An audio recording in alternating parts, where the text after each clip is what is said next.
Mark para mag-preach atin.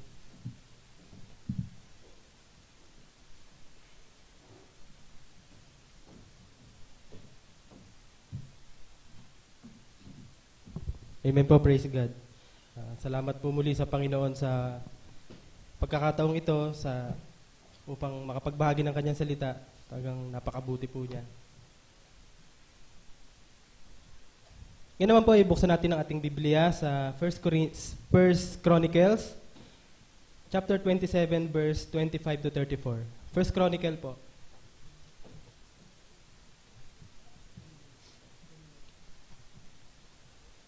Chapter 27, verse 25 to 34. Makita na po?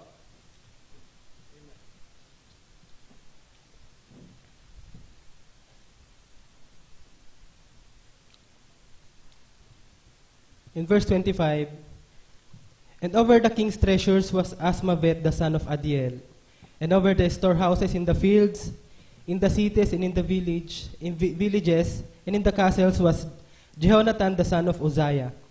And over them that did the work of the field for tillage of the ground was Ezri the son of Shelub. And over the vineyards was Shimei the Ramathite. Over the increase of the vineyard for the wine cellars was Zabdi the Shifmite. And over the olive trees and the sycamore trees that were in the low plains was Baal-Hanan the Jederite, and over the cellars of oil was Joash. And over the herds that fed in Sharon was Shitrai the Sharonite, and over the herds that were in the valleys was Shaphat the son of Adlai.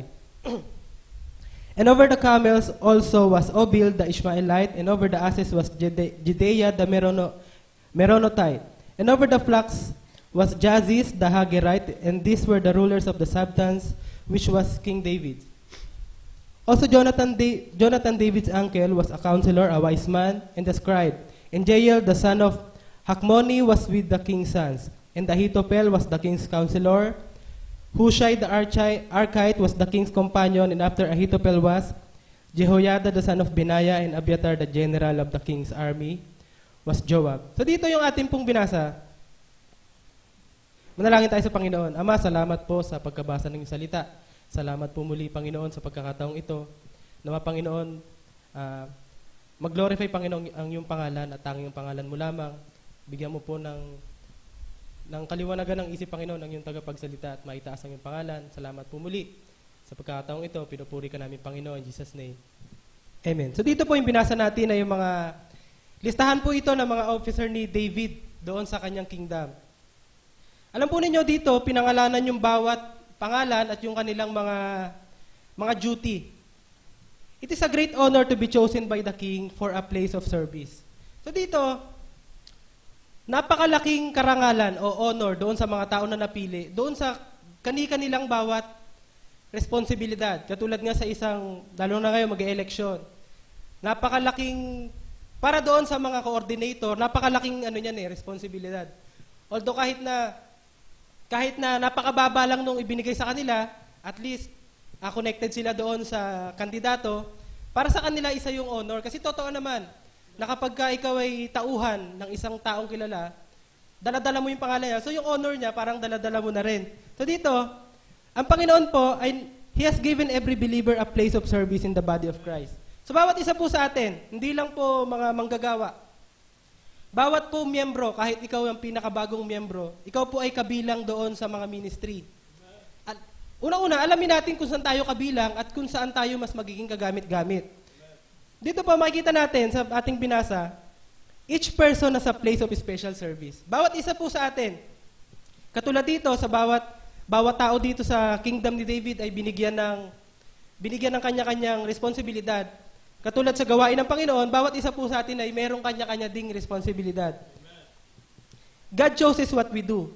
Kung saan ka inilagay ng Panginoon, pinili niya yan para sa'yo. Tsaka ang gusto kasi ng Panginoon, mag-grow ka. Gusto ng Panginoon, God put you there because He believes you're the best man on the job. Diba? Napakabuti ng Panginoon kasi alam niya na magiging kagamit-gamit ka sa ministry na yan. Each person was called by name. So dito, napakaganda na, very interesting na sa verse na ito, pwede naman dito ilista na David has many workers in the kingdom. Pero, ang maganda po rito, pinangalanan sila. Ibig sabihin, sa Bible po kasi, kapag ka pinangalanan ka, napakahalaga po niya. Kaya dito, bagaman siguro, kasi matagal na silang patay, mga nakasulat dito, pero it is a great honor na makapasama sila rito. Katulad nga sa atin, naniniwala po ako na kung meron man listahan sa langit ng mga naglingkod, halimbawa, choir members, lahat yon, lahat ng member ng choir sa buong mundo. Kung talagang member ka ng choir, nakalista ka doon. Kaya, napakasarap sa Panginoon na binabanggit, alam niya yung pangalan mo. At inilagay ka niya dyan, alam niya yung pangalan mo, alam niya yung kaya mong gawin para sa Kanya. Each person serve in different capacities. Dito, inilagay ng Panginoon yung bawat isa sa kanya-kanya nilang kakayahan. Kaya nga po lagi ko naalala yung first time na inassign ako ni Pastor, na Brad, kailangan matuto ka na mag-MC at mag-song leader.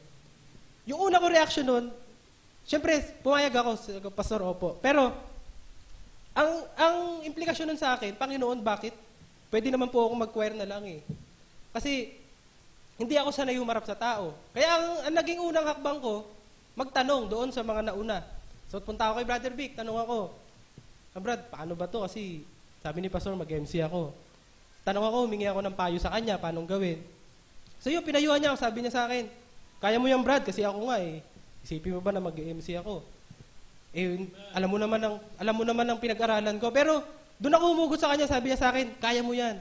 So, misa kasi sa standard ng mundo, si standard po ng mundo, kailangan, isipin mo yung sarili mo na mas malaki dun sa trabaho para makaya mo. Kasi pag inisip mo na ang laki ng trabaho na to, wala na, manghihina ka na kasi ang laki. Pero sa ministry ng Panginoon, okay yung attitude na yon. Okay isipin mo na ang laki naman itong ministry na to para sa akin. Okay po yung kasi doon magsisimula yung humbleness. Kasi sa ministry ng Panginoon, kapag inisip mo yung ministry, kaya ko to. Doon na magsisimula yung complacency. Pero dito, sa standard po ng Panginoon, kung tutuusin, sa tunay na standard niya, lahat po ng ministry sa church, napakalaki para sa bawat isa sa atin. Hindi tayo kasya po. At hindi tayo karapat-dapat sa bawat ministry. Kaya nga, ang buti ng Panginoon kasi, tulad ni Paul, sabi niya, di ba? Ang buti ng Panginoon kasi inilagay siya sa ministry. Siya yung chief ng mga mamamatay tao. So, katulad sa atin, isipin natin na ang laki ng ministry na to, pero ang buti ng Panginoon. Kaya ang dapat natin gawin, mahalin natin yun. Pero dito, bagaman na pag-uusapan natin ang bawat mga duty ng bawat mga taong binanggit po natin, mag-focus po tayo doon sa verse 28. Dito po, sabi diyan, and over the olive trees and the sycamore trees that were in the low plains was Baal-Hanan the Jederite, and over the cellars of oil was Joash. So doon po tayo mag-focus doon sa keeper ng oil na si Joash. Ang title po ng ating mensahe ngayon ay The Oil Keeper. Ang oil keeper po dito, ang pangalan po niya ay Joash. So dito, napakaliit na verse, simple lang yung, maaaring isang beses lang binanggit yung kanyang pangalan. Pero mapansin nyo, isa siya doon sa mga binanggit na mayroong magandang responsibilidad. Bagaman, nandun siya sa service, pero ang trabaho niya hindi kilala. Ang trabaho niya hindi napapansin ng tao. Doon po siya nakalagay sa cellar. Ang cellar po, ibig sabihin po niyang basement. Sa isipin nyo, si Joash, naglilingkod siya sa kingdom, pero nakatago. Tingnan po natin, number 1, Roman numeral number 1, his duties. Bilang oil keeper, una-una niyang kailangan gawin ang kanyang responsibilidad, letter A, keep the oil. Siya yung taga-tago, siya yung taga-ingat ng mga langis. Alam po ninyo, ang langis sa Jewish community, Jewish society, napakahalaga po niyan. Kahit naman sa atin ngayon pag walang langis, paano pa ang buhay natin? Paano ang sasakyan? Paano ang pagluluto? Pero sa panahon po nila, napakahalaga kasi ginagamit po niyan religiously. Mapapansin nyo si David nung inanoint, oil lang inilagay sa kanyang ulo. Ganyan, ginagamit din po siya sa lamp fuel. Kasi nung panahon, wala pa naman sigurong kerosene. So, ang ginagamit nila, langis. Kasi una-una, mas matagal siyang maubos. Ginagamit din po siya bilang item of commerce. Ibig sabihin, ito po ay pinagkakakitaan po nila. Ganun kahalaga po yung langis sa panahon nila. Medicine, ito po ay pinapahid. Ang langis po ay pinapahid kapag merong may karamdaman. Ngayon din sa pagluluto. So, napakahalaga po. Kaya mapapansin natin, Si Joash, bagaman hindi kapansin-pansin yung kanyang responsibilidad, pero napakahalaga pala. Siya pala yung nagtatago ng supply ng langis ng buong kingdom. Gayun din po yung langis, ito po ay sumisimbolo din. Sumisimbolo siya sa banal na espiritu. Alam po ninyo, katulad ni Joash, kailangan po bawat ng Panginoon, ng bawat isa sa atin na tayo maging keeper of the oil din. Dapat i-keep natin yung Holy Spirit. Yung bang tinatawag na old-fashioned style ng pananampalataya. Kasi po sa mundo natin, moderno na eh. In the span of 20 years, kasi yun sa buhay ko lang. Sa 20 years kasi ang dami nang nagbago. Kumpara ko nung 10 years old ako sa ngayon, talagang grabe. Napaka-moderno na. Kaya nga, ang gusto ng Panginoon, manatili yung old-fashioned na pananampalataya. Kung ano yung pananampalataya noon, gusto ng Panginoon, ganun pa rin tayo manampalataya. Halimbawa po yung preaching. Lagi ko pong naririnig kapag may bumibisita dito sa atin, kapag narinig nila mag-preach si pastor na bombastic, kasi tulad kami, hindi kami ganun hindi namin kaya yun eh. Pero pag nagtitestimony sila, para daw silang nag-flashback sa unang panahon kasi ang mga preacher daw dati, katulad ni pastor, na gano'n. So, napa-flatter ako kasi, andito pa pala sa atin yung oil. Yung pananampalataya, yung preaching, yung prayer, nandito pa pala sa atin, tayo pala ay mga oil keeper. Kaya nga dapat mahawa tayo doon eh. Hindi ko po sinasabi na hindi tayo oil keeper Pero doon sa mga mangilan-ngilan, na makikita natin na na-maintain yung pananampalataya, yung pag-praise sa Panginoon, dapat mahawa tayo doon sa kanila. The keeper of the oil literally kept the lights on Israel. So, bagaman hindi siya napapansin, pero si Joash pala ay responsible, kaya may ilaw ang Israel. So, maaaring hindi siya napapasalamatan, pero dahil sa kanya, may ilaw yung Israel. Katulad po sa atin, kapag tayong lahat ditong mga Christian ay naging karnal, bagaman may tao dito, wala na yung ilaw. Kapag tayo hindi na natili doon sa pananampalataya, sa doktrina, sa obedience sa Word of God, sa Panginoon, sa pastor, pag nawala na po yun sa atin, bagaman nandito tayo, wala ring ilaw. Amen. Pangalawang kanyang duty, stay in place. So ito, kailangan ni Joash, hindi siya kailangan nandun lang siya. Kasi syempre, hindi naman pwedeng kumuha ang ibang tao pag wala siya, kasi siya yung parang warehouse man. Isipin po ninyo, it is hard to stay in the cellar. Ang hirap po manatili doon kasi, nakapunta na po siguro kayo sa tindahan ng mantika. Sa tindahan ng mantika, maputik. Pero, hindi katulad ng maputik na nagputik sa tubig, natutuyo. Ang nagputik sa mantika, ando na yan, hanggang, kung di mo yan sasabunin, kukuskusin, hindi yan mawawala. So, isipin mo, si Joash na nanatili doon, at saka ang oil, mainit po yan sa katawan. So, isipin mo, ang init, hindi naman, ang oil po, hindi sensitive po siya sa masyadong maliwanag. So, madilim doon. Nag-iisa lang siya. Siguro may kasama siya, pero karelyebo. Pero isipin nyo, madali kasing manatili sa trabaho kapag nasa aircon ka eh. Tulad ko, tumagal ako sa SM kasi aircon eh. Pero kapag mananatili ka sa isang lugar na wala kang kasama, nag-iisa ka lang, hindi ka napapansin, paano ka kaya mananatili? So isipin nyo, sabi ng Panginoon, be faithful to serve Him where He placed you. Kung saan kayo nilagay ng Panginoon, diyan ka lang. Maaring mas magaling ka sa ibang bagay. Kunyari, may nakita ka iba, mas magaling ako dyan. Kaso, hindi ka naman doon nilagay ng Panginoon eh. Kung saan ka, kasi, wag mong never mind yung ministry ng iba. Kasi, may inilagay na yung Panginoon doon. Ang gusto ng Panginoon, focus tayo. Kahit na magaling ka pa doon, may inilagay doon, gusto ng Panginoon yung tao na yun ay mag-grow. Lumago. At ikaw naman, gusto ng Panginoon, kung magaling ka, kailangan maging magaling ka pa. Kasi, sa mundo nga laging sinasabi, hindi mo pwedeng sabihin na alam mo na ang lahat ng bagay. Kasi ang taong nagsasabing alam niya na lahat ng bagay, ayaw niya nang matuto. Kasi sa mundo, hindi naman natatapos ang kaalaman. Kaya sabi ng Panginoon, kung saan ka nilagay niya, stay ka lang doon. Isa pa, watch for intruders. Pangatlong duty niya, dapat bantayan din niya kung merong mga magnanakaw. Kaya sabi ko nga, ito ay item of commerce, ibig sabihin, pinagkakakitaan. Madaling ibenta. So dito, keep an eye on the oil and be sure nothing was stolen. Dapat hindi manakaw kasi sa kingdom ni David, okay pag naglilingkod ka, pero pag nagkamali ka, may parusa. Hindi ko alam kung papatayin o... Pero dito, duty niya yun na kailangan walang manakaw dito. Kasi siya yung oil keeper. We need watchers today. Sa election, isang araw lang nag-watcher. Pero sa bilang mga Christian, everyday dapat mga watcher tayo. Paano watcher? Dapat yung ating pananampalataya ay hindi manakaw.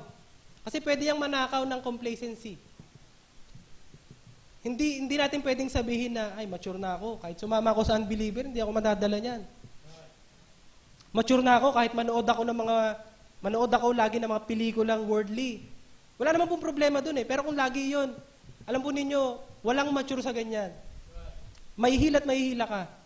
Kaya nga, dapat hindi tayo maging complacent sa buhay natin. Dapat continuous yung pakikinig ng salita. Kaya nga, itinakda ng Panginoon na every Sunday may simba. At every Sunday, hindi po yan natatapos. Kasi ang gusto ng Panginoon, hindi rin matatapos ang yung longing doon sa kanyang salita. Kasi alam ng Panginoon, kapag hindi ka nagsimba, iba ang mundo eh. Ano pa, pwedeng manakaw yan ng apathy. Ibig sabihin, yung mga walang pakialam. Dapat po tayo, bawat isa, may pakialam tayo sa isa't isa. Hindi pwedeng maganda na ang kalagayan mo, okay lang yung ibang kapatiran kung basta ako, okay ako, bahala kayo. Ang gusto ng Panginoon, bawat isa, meron tayong pakialam. We pray, dapat nagpipray tayo sa bawat isa. Kung meron tayong kakayahang tumulong, tulong tayo. Kasi, kalooban ng Panginoon yan. Kasi pag gano'n, wala tayong pakialam sa bawat isa. Mawawala na yung ating pananampalataya, mawawala na yung pag-ibig natin sa Panginoon. Mawawala na rin yung ating paglilingkod sa Kanya. Ano pa po? Roman numeral number 2. Ito naman, the disadvantages of His job. So ito naman yung mga disadvantages. Letter A, unnoticed. Ito yung disadvantages. Hindi napapansin yung kanyang ginagawa. Ito ay a thankless job.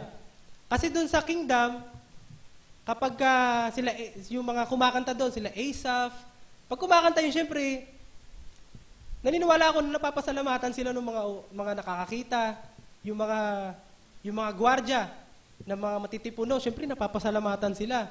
Pero isipin nyo yung mismong nagpapailaw sa kingdom na yon, hindi man lang napapasalamatan. Kasi nakatago eh. Hindi nga siya pwedeng umalis doon kasi pag umalis siya ron, pwedeng manakawan siya. Kaya isipin nyo kung ganong kahirap. Kaya kasabi rito, just serve God with no strings attached. Ibig sabihin, isa po itong laging sinasabi, no strings attached. Kasi isa po ito sa nakikita kong dahilan kung bakit maraming mga Christian na hindi nagpapatuloy sa pagsisimba. Kasi halimbawa, merong isang Christian na merong mabigat na problema. Siyempre, magsisimba yan. Kasi meron niyang baon na panalangin eh. Kasi ang bigat ng problema, may panalangin yan. Panginoon, paligtasin mo naman ako sa aking problema. Siyempre, aaten niya ng church. Aaten niya nang aaten. Pero meron silang kagustuhan na pag nagsimba ako, Panginoon, sa isip nila, magsisimba ako, Panginoon, pero paligtasin mo ako. Kaya lang minsan, hindi naman natutupad agad. Nagsimba ka nga ng ilang panahon, pero hindi pa rin nalutas yung problema. Kaya nangyayari, hindi na-attend. Kasi, Panginoon, naglingkod naman ako sa'yo. Kasi para sa kanila, ang pagsisimba ay paglilingkod na. Which is hindi naman. Ang pagsisimba po ay hindi pa yan paglilingkod. Responsibilidad mo lang yan, pero yung paglilingkod mo, everyday yan. Kaya lang yun ang kanilang presumption. Yung iba rin kaya minsan hindi na nagta-tithes. Kasi halimbawa, kumita ng 10,000, automatic yun, 1,000 yung tithes. Ngayon, ibibigay yung 1,000, Panginoon, tithes ko. Pero sa likod ng isipan nila, doblehin mo to, Panginoon. Totoo naman yun. Gusto mo syempre yung 1,000 mo, yung maging 2,000 naman next month. Kaya lang kasi iba ang timetable ng Panginoon. Paano kung next month, hindi ka naman pinagpala ng ganong kalaki, naging 5,000 na lang. Kaya mangyayari, pag nagkapera ulit ng 10,000, hindi na magbibigay ng tithes ng kompleto. Kasi, hindi mo naman, Panginoon, kinumpleto nung nakaraan. Paano pa ako magbibigay ngayon? So, dapat maglingkod ka, no strings attached, kasi Pag naglingkod ka na may baon-baon ka na maglilingkod ako Panginoon, pero ganito. Wala. Ang mangyayari, disappointment. Bandang huli, ikaw rin yung talo. Kasi unang-una, nawala yung paglilingkod mo, nawala yung fellowship. Ngayon, pag nagsimba ka ulit, para kang stranger. Bagaman hindi ka naman stranger, pero sa isip mo, dahil nga hindi ka nakapaglingkod na ilang panahon, para kang naninibago sa atmosphere. Pangalawang disadvantages. Uncomfortable. Yun nga sabi ko, ang cellar, ang basement po ay hindi kaaya-ayang lugar kasi madilim. Sabi rito, all of God's assignments are not pleasant. Lahat ng responsibilidad na binibigay ng Panginoon na hindi lahat kaaya-aya. Tulad po ni Jonah. Sino ba naman kung ikaw ay Hudyo, gugustuhin mo bang pumunta sa Nineveh? Na mortal na kaaway ng Israel, na ang mga tao ay mga barbaric. Na kapag nalamang Hudyo ka, papatayin ka. Si Apostle Paul, sipin po ninyo, maganda naman yung kalagayan niya eh. Maganda yung kalagayan niya dun sa templo, pero nung inasan siya ng Panginoon na mag-travel para magbalita, kasi ngayon, ang pag-travel ngayon, maginhawa po. Kasi meron ng passport, meron ng sasakyan. Pero nung panahon ni Paul, unpleasant po yung pagbiyahe kasi lakad, barko, tapos persecuted ka pa. Lalo na yung Panginoong Jesucristo. Simula pa lang na ministry niya, alam naman niya na mamamatay siya eh. Pero hindi, yung mga assignment ng Panginoon, hindi yan kaaya-aya. Sa madalas. Kaya dapat maglingkod tayo sa Kanya kahit pa hindi napapansin ng iba. Sabi nga rito, your obedience even in difficult place shows you have the faith. So kahit mahirap yung kalagayan mo pag naglilingkod ka, may pananampalataya yan. Madali kasing maglingkod pag maganda yung kalagayan natin eh. Letter C, it was lonely. Malungkot. Kasi naniniwala ako na si Joash noon, talagang most of the time, wala siyang kasama. Siguro may makakakwentuhan lang siya kapag may kukuha ng stocks. Pero isipin niyo kung ganong kalungkot yung kalagayan niya. Tsaka dito, hindi po pinag-uusapan yung 1 linggo, 2 linggo. Hanggat hindi siya inaalis ni David dyan lang siya. E paano kung umabot ng 10 years? Sometimes the Lord work is a lonely work. Minsan talaga malungkot. Masaya yung GFGC Fellowship. Pero pag umuwi ka na sa bahay, minsan malungkot. Yung mga problema mo, pwede kang mapayuhan ng iba. Lalo sa mga kaibigan mo, pwede ka nilang payuhan na ganito yan. Pero at the end of the day, ikaw pa rin naman na magdadala ng problema mo. Yung kalungkutan mo, bagaman dadamayan ka nila, pero hindi nila pwedeng dalin yun. Kasi may sarili silang kalungkutan eh. So isipin nyo, minsan, lalo pag Christian ka, ma-misunderstood ka. Pero sabi diyan, bagaman yun ng mga disadvantages ng duty ni Joash, pero patuloy siya sa paglilingkod. Yun ang maganda doon. Roman numeral number 3, the demands of his job. O dito na po. Unang demands ng kanyang trabaho, don't come out for any reason. Kailangan sa trabaho niya, hindi siya basta-basta aalis.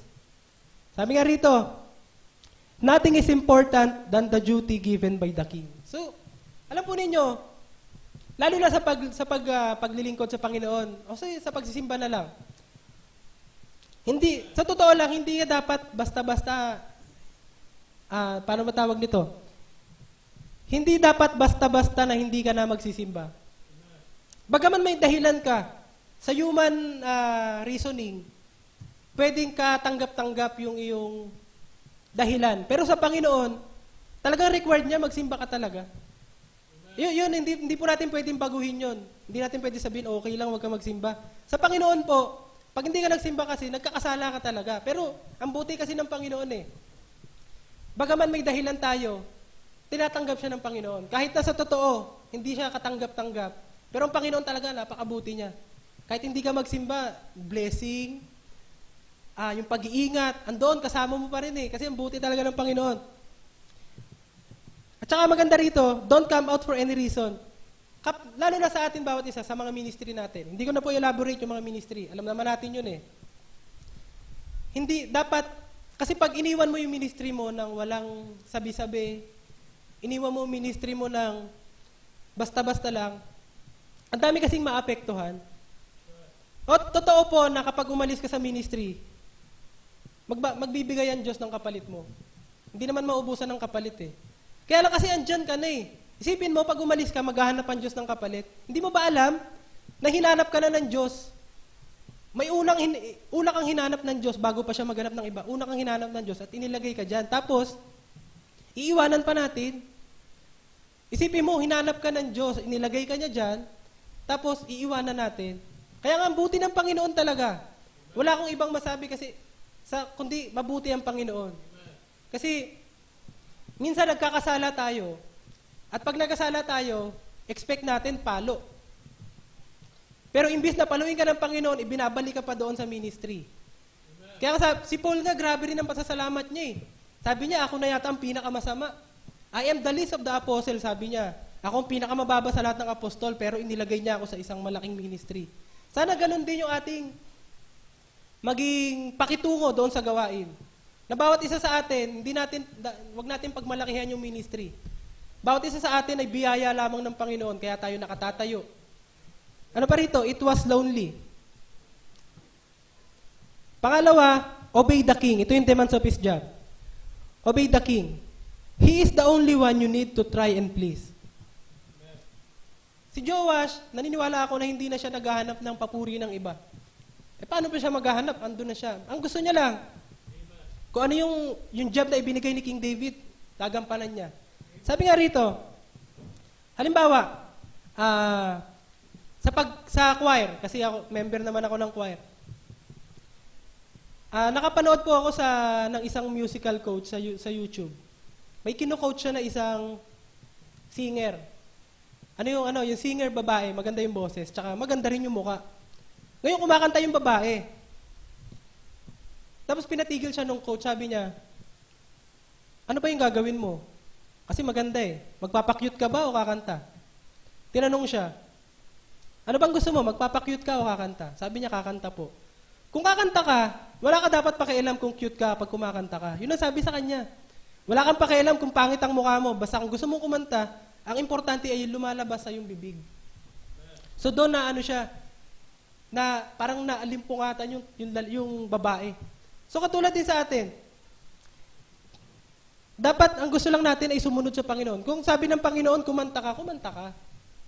Yun ang gusto ng Panginoon eh. Sa choir po, hindi naman dyan requirement na kailangan maganda talaga yung boses mo eh. Ang gusto ng Panginoon dyan, yung katapatan mo. Kasi kahit hindi naman ganun kaganda yung boses mo, kung kumakanta ka ng buong puso, katanggap-tanggap yun sa Panginoon.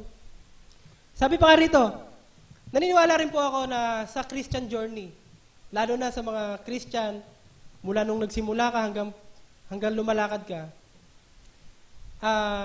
dumarating din sa panahon na gusto natin, kasi meron naman talaga tayo yan eh. Gusto natin na, paano ba to? Sa Christian journey, dumarating sa buhay natin na gusto natin mapuri. Gusto natin ipipraise ka ng tao. Ay, ang galing mo ah.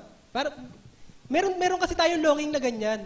Gusto natin mapuri din tayo eh. At inaamin ko po nung panahon yung dati, gusto ko rin na gano'n, gusto ko rin naririnig na ang galing ni Brad Mark. Ang sarap pakinggan. Pero pag tumatagal na yung panahon, mapapansin mo na, paano pala pag halimbawa hindi na nagugustuhan yung ginagawa mo? Kasi darating yung panahon na wala na matutuwa sa'yo. Darating yung panahon na kahit maganda na yung ginagawa mo, hindi ka naman mapapansin. Dahil ba doon ay titigil ka na sa paglilingkod sa Panginoon? Kaya nga, lagi nga sinasabi ni Pastor, naririnig natin sa kanya, maglingkod ka lang, basta maglingkod ka lang. Lagi sinasabi ni Pastor, basta maglingkod ka lang. Mapansin o hindi, basta maglingkod ka lang. So, ang laki ng impact yung mga ganong salita, na masarap pala pag naglilingkod ka lang na wala ka nang mapansin man o hindi, basta maglilingkod lang ako. Maghirap man o maging mayaman, basta maglilingkod lang ako. Ganon din yung ni Joash eh. Hindi naman siya naghahanap na mapansin pa siya. Kasi hindi naman siya pwedeng umawit. Kasi iba yung ministry na binigay sa kanya eh. Kaya nga, yun ang mga demands of his job. In our conclusion po, sabi rito, are you a keeper of the oil? Ikaw ba ay tagapagtago ng banal na espiritu? Ikaw ba ay tagapagtago ng pananampalataya? Sabi diyan, are you faithfully fulfilling your duties before God? Tapat ba tayo na naglilingkod sa Kanya? May nakatingin man o wala? Sabi rito, the keeper of the oil must be, number 1, humble. Humble, willing to do any job. Kahit anong trabaho na ibigay sa'yo, go. Basta ibinigay sa'yo, inassign sa'yo, tanggapin mo yan kasi kalooban ng Panginoon. Ano pa? Number 2, helpful. Looking out for the good of all. Laging titingnan yung mas makakabuti sa nakararami. Hopeful, know they will be rewarded for faithfulness to their King. Lagi natin, kasi ang Panginoon naman, pwede natin sabihin na maglilingkod ako kahit hindi ako pagpalain. Pero ang Panginoon kasi, pagpapalain ka talaga niya. Diyos kasi siya ng pagpapala eh. Sabi rito, just do it all out of love. So yun lang po, gawin natin lahat ng ating paglilingkod, hindi dahil sa nais natin ng ano pa mang bagay, kundi gawin natin yan dahil mahal natin ang Panginoon. So yun lang po sa gabing ito, purihin po ang Panginoon.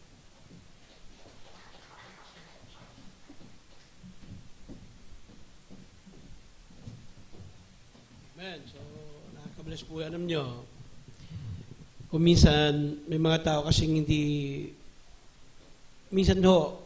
natin maintindihan kung bakit ganun ang prinsipyo ng pastor. Dito na, relate na natin sa church, even sa preaching. Minsan, may mga leader tayo ng church na umalis, na hindi nagpaalam, hindi na nagpakita, o hindi man ang sinabi kung ayaw na o gusto pa. Pero tingin niyo ang pastor niyo, tahimik lang. Kasi kapatid, naniniwala kasi ako, na kayo kasi ginamit ako ng Diyos para piliin kayo maging leader. Ang problema kasi kapatid, lagi kong sinasabi sa inyo, dito naman sa preaching, yung God-given responsibility, bigay ng Diyos yan sa iyo. At ako, kung minsan minsan may mga comment na, Pastor, ba't ganun? Siya, hindi mo inaalis eh. Hindi na nga umaatin sila eh. Bakit ganun? Alam niyo kapatid, as pastor, dapat nga wag niyo na akong pakialaman doon eh. Kasi prerogative na yon ng pastor at ng Panginoon doon sa inappoint niyang leader. Kaya kapatid, sabi ko nga, ito, especially kahit kay Brother Junjun, hindi ako nagsalita sapagkat kaagapay siya ni nanay dyan. Pero tignan nyo, hindi ko yun tinatouch. Why? Bahala ang Diyos sa kanya eh. Kasi Panginoon nagbigay sa kanya nun eh. And then by the time na talagang sinabi na ng Panginoon, malalaman mo naman yan kapag talagang pinilitan mo na. Kasi nakita na ng Panginoon, Dennis, ganito na. Pero as long nandiyan yan, binibigyan pa natin sila. Even. Kahit nga ho kapatid, ang isang leader nagkamali na, hindi pa rin sila inaalis ng pastor. You know why? Kasi siya ang mananagot dyan sa Panginoon. Silang dalawa. Dahil Diyos ang naglagay sa inyo sa tungkulin na yan, mga kapatid. Napaka-privilege, alam nyo, ulitin ko siya, ang tungkulin sa church walang sweldo. Pero iyan ang pinakamataas na tungkulin na binigay ng Diyos sa iyo kaysa sa trabaho mo sa labas. Holy yan eh. Holy yan, kapatid. Kaya nga ako gusto kong ma-realize ninyo na yung tungkulin na yan, bigay ng Diyos yan. Kaya kahit masakit, kahit malungkot, huwag mong bitawan sapagkat binigay ng Panginoon sa iyo yan. Alam nyo, kung iyon nanamnamin yung preaching na ito, napakasarap, kapatid. Kasi ako naniniwala ako sa tinatawag na yung theocratic form of responsibility na Diyos lamang talaga ang mag-aalis sa isang pastor. Kaya nga ang pastor kapag nag-delegate ng responsibility, as long na talagang kakausapin niya ako, Pastor, ayoko na. Pero actually, kahit ang pastor kausapin niyo, i-encourage ko pa rin siya. Why? Bakit, kapatid? Kasi hindi ko po yan sa yung tungkulin yan sa Panginoon eh. Kasi sabi nga, kahit wala sa ating pumapansin, napakasarap niyan. Go lang. Ano nga ba din ako, sabihin sa inyo, marami akong lungkot sa buhay. Tingnan nyo, nung nagkasakit ako, hindi ako nilagay sa Facebook o ano man, pero tingnan nyo, walang tumulong sa akin sa ospital. Pero si Pastor, Ray, even yung para sa akin na ibigay pa, even yung nasa akin na naibigay ko pa sa kanya. Pero sa akin, kapatid, even sa church na to, walang tumulong sa akin ng pera. Walang nagbigay sa akin ng pera sa panahon na ako'y may sakit. Pero hindi ako galit sa inyo. Wala akong sama ng loob. Yung pag-aaruga ninyo, pagdalaw, masaya na ako nun. The more na meron akong reasons, mapait yun, kapatid. Pero yung prayer, okay na rin. Pero inyo, pastor ninyo, wala man lang umalalay, even financial. Pero, sabi ko nga, kahit masakit, go on. No regrets, I will still preach the word of God. Amen? Even sa Jonas, yung sinabi ni Mark, si Jonah, hindi lang yung pagpunta doon yung masakit doon, yung inilagay pa siya doon sa tiyan ng balyena, napakabaho nun, kapatid. Dito, hindi pa kayo nakaamoy na patay na daga nga lang galit na kayo Sa bibig lang ni Ray, talagang mahihimatay na kayo. Doon kaya sa baho pa ng tiyan ng malaking balyena, na lahat ng patay nando doon. Tama yun, kapatid, hindi madali Kaya even sa tungkulin ninyo, tama yun, na minsan, hindi na kayo ma-appreciate. Pero go on. Kasi binigyan ka ng Diyos, ang titignan mo doon, Diyos ang nagbigay sa iyo ng talento, Diyos ang nagbigay sa iyo ng tungkulin, mga kapatid. Amen? Sacred yan, kapatid. Sabi nga sa inyo, sacred. Tandaan nyo, kapatid, ang tungkulin sa Diyos, walang sweldo yan. Kaya nga, ang tawag sa mga, sa bigay sa mga workers, support. Hindi salary. Kahit kayo po, ulitin ko sa'yo, kahit ikaw, nakitrabaho ka sa gobyerno, saan man opisina, mas mataas ang tungkulin mo na binigay ng Diyos sa'yo dito sa church. Kasi eternal yan, brad, nakasulat sa langit yung tungkulin mo. Yung tungkulin sa opisina, hindi nakalagay sa langit yan Pero yung gawain mo sa church, yung pagiging choir member mo, pagiging leader mo, lahat yan nakasulat sa Panginoon. At tanda ng Panginoon yan, kapatid. Kaya mahalin natin, napakasarap. Tandaan niyo yung preaching na yan. Isa yan siguro sa mga preaching na hindi ninyo makakalimutan hanggang nabubuhay kayo. Mga preaching tayo na hindi natin nakakala. Isang preaching na talagang ever since nung narinig ko yon, yung kay Elijah. Kay Elisha. Hindi ko makakalimutan. Hanggang sa kamatayan ko siguro, yung preaching na yun, yung pinaka-paborito ko, yung nalaglag na axe sa tubig.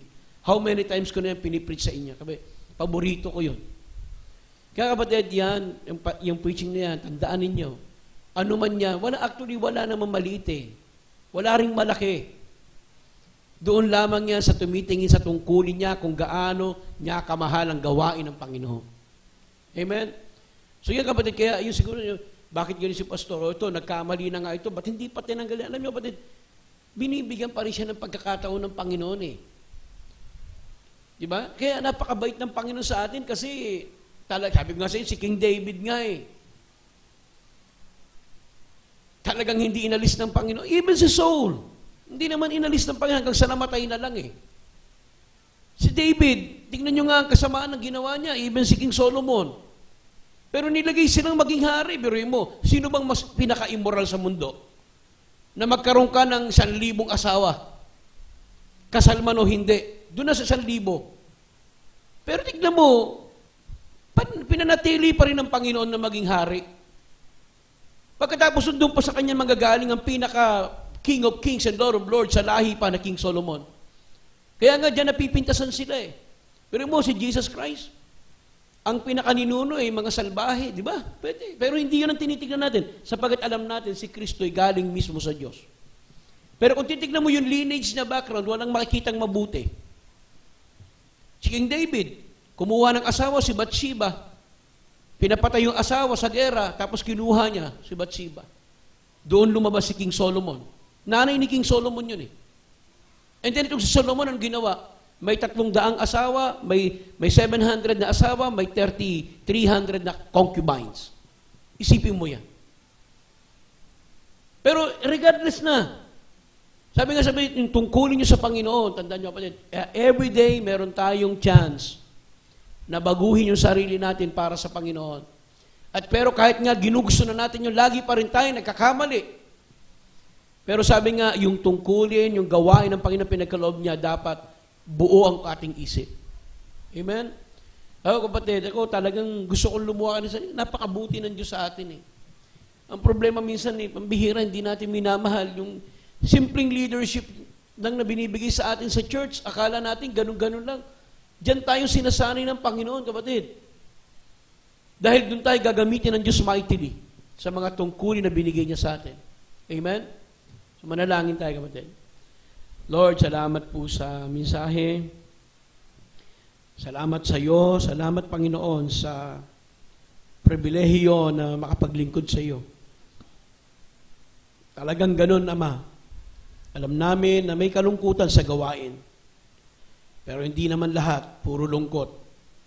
May tagumpay din at kagalakan sa puso, Panginoon, na maglingkod sa iyo. Salamat, Panginoon, sa mensaheng ito na way nangusap sa amin, sa bawat isa, na pahalagahan ang tungkulin na pinagkaloob mo sa amin, sapagkat wala nang dadakila pa sa ibinigay mong tungkulin sa amin. Kahit anumang trabaho meron kami, Panginoon, lahat yan ay kumukupas, nawawala, Panginoon, sapagkat kami tumatanda at pabalik din kami kung saan kami nagmula. Pero, Panginoon, ang mga tungkulin namin sa iyo magpawalang hanggan, even dyan sa langit, ay ibibigay mo ang tungkulin na meron kami dito sa church na ito, ibibigay mo sa amin muli ang mga tungkulin na sapagkat sa iyo ay wala ng pagtanda pa. Maraming salamat sa iyo, Ama. Sa mga araw na ito ay pinupuri ka namin, binabalik ka pa, salamat sa iyo. At kami mananalangin pa sa iba pa namin mga pangangailangan. Salamat na tugunan ang spiritual na buhay namin. Salamat na busog kami sa iyong salita. In Jesus' name, Amen. God bless. Tawagin.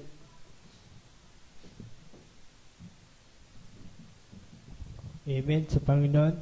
So, mag-pray po tayo. Pag-pray natin ang ating government, lalo yung mga sa darating election, pag-pray po natin yan.